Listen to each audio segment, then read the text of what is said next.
On va voir ensemble une petite vidéo sur les algorithmes.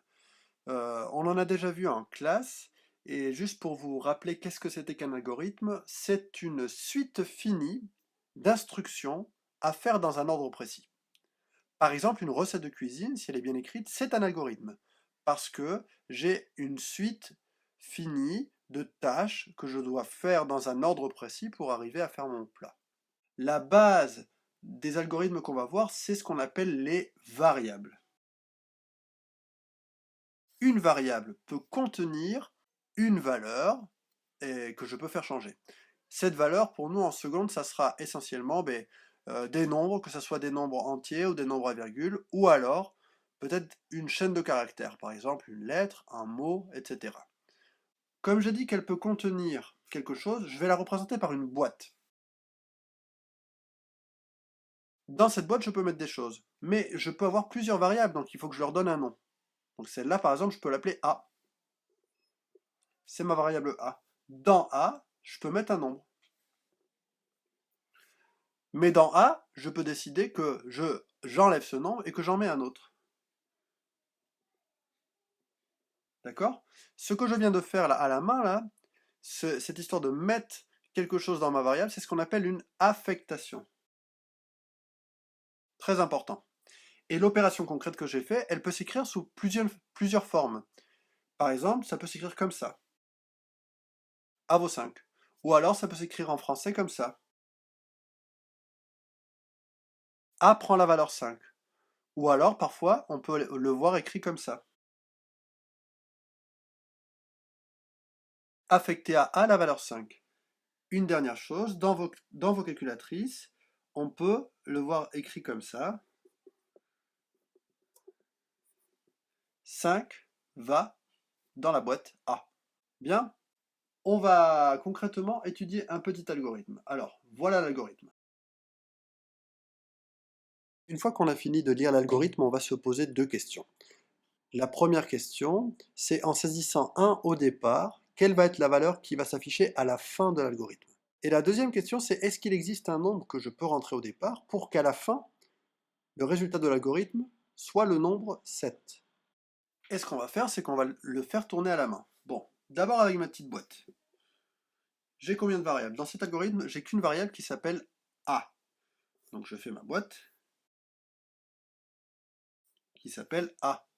La première instruction qu'on a ici, c'est une entrée, puisque on me demande de saisir une valeur pour A. On a déjà vu ça ensemble. C'est-à-dire que c'est à moi de choisir une valeur pour A. Par exemple, je décide que A, il vaut 1. La ligne suivante, A prend la valeur A plus 5. A, il prend la valeur A plus 5. Mais A, c'est quoi là? En ce moment, A, c'est 1. Donc il va prendre la valeur 1 plus 5. 1 plus 5, ça fait 6. Ligne suivante, A, il va prendre la valeur A sur 2. Mais A, c'est quoi? A, c'est 6. Il a perdu la valeur d'avant. A, c'est 6. Donc il prend la valeur 6 sur 2, c'est-à-dire 3. Et ensuite, qu'est-ce que je fais? J'affiche A. Je vais réécrire ça ligne par ligne. Je saisis 1. Ensuite, A prend la valeur A plus 5, c'est-à-dire 1 plus 5. À la ligne suivante, A prend la valeur A sur 2. Mais dans ma boîte A, il n'y avait plus 1.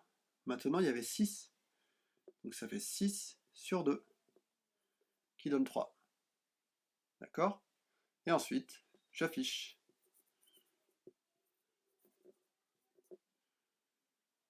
A, c'est-à-dire 3.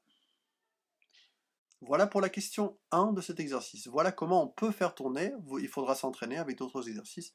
On va le faire ensemble.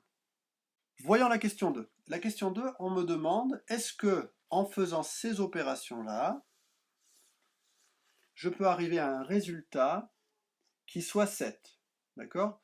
Donc qu'est-ce que si je prends un nombre A que je vais mettre dans ma boîte, que je rajoute 5, puis ensuite qu'à tout ce résultat je le divise par 2, est-ce que je peux obtenir 7? Eh bien une façon de faire, c'est si je vois pas directement un résultat de tête, donc si vous arrivez à me trouver un résultat de tête et que vous me l'expliquez, ça me va très bien. Si c'est pas le cas, ben je peux dire je connais pas ce nombre, donc je vais l'appeler x. Donc je vais saisir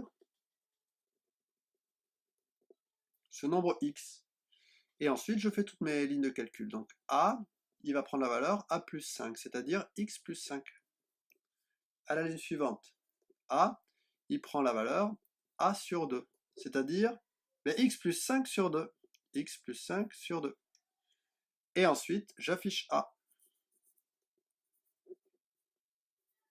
c'est-à-dire j'affiche x plus 5 sur 2.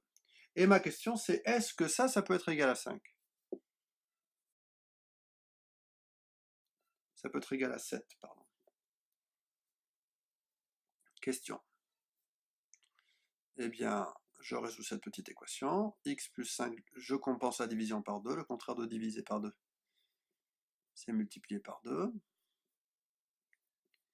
Donc x plus 5 vaut 14, c'est-à-dire x, c'est 14 moins 5, ça fait 9. Effectivement, si je prends un nombre 9, que je rajoute 5, je vais obtenir 14. Et si ce nombre, je le divise par 2, 14 sur 2, ça fait bien 7.